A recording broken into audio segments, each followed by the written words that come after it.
дар баробари дигар шаҳру ноҳияҳои мамлакат чорабинии идона бахшида ба рӯзи таъсисёбии милитсияи тоҷик дар талори мақомоти иҷроияи ҳокимияти давлатии ноҳияи шаҳри нав бо иштироки кормандони милитсия ва дигар роҳбарони корхонаву ташкилот доир гардид.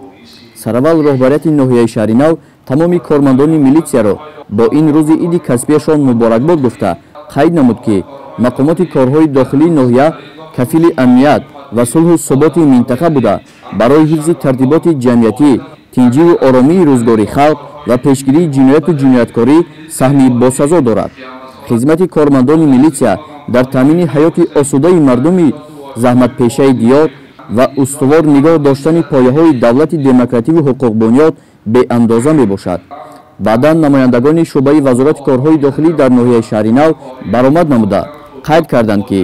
ҳайати шахсии шӯъбаи вазорати корҳои дохилии ноҳияи шаҳри нав бо фаъолияти пурсамари худ дар кушодани ҷиноятҳо ва пешгирии он ҳамеша маҳорати баланди касбӣ нишон медиҳанд ва дар иҷрои вазифаҳояшон содиқ мебошанд.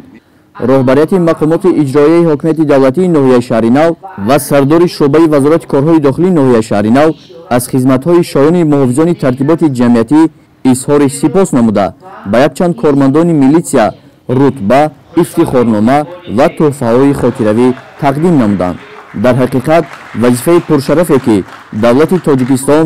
ва ҷамъият бар дӯши кормандони милитсияи тоҷик вогузор намудааст, пеш аз ҳама таъмини волояти қонун, тартиботи ҷамъиятӣ, амнияти комили шаҳрвандон ва ҳимояи сохти конститутсионӣ дар тамоми қаламрави тоҷикистон ба шумор меравад. бо насли ҷавони мақомоти корҳои дохилӣ аз дастгириҳои бевоситаи асосгузори сулҳу ваҳдати миллӣ, пешвои миллат, президенти ҷумҳурии тоҷикистон муҳтарам Эмомалӣ Раҳмон ва вазири корҳои дохилӣ генерал полковники милитсия Раҳимзода Рамазон ҳамроҳ рӯҳу илҳоми тоза гирифта баҳри таъмини тартиботи ҷамъиятӣ, пешгирии ҷинояту ҷинояткорӣ, сулҳу субот ва оромии мамлакат шабу рӯз хизмат менамоем. дар охири чорабинӣ аз тарафи кормандони шӯъбаи фарҳанг ва хонандагони муассисаи таҳсилоти миёнаи умумии ноҳияи шаҳри нав барномаи ҷолибу рангин ки аз таронаҳои ватандӯстона иборат буд пешкаши аҳли толол гардид.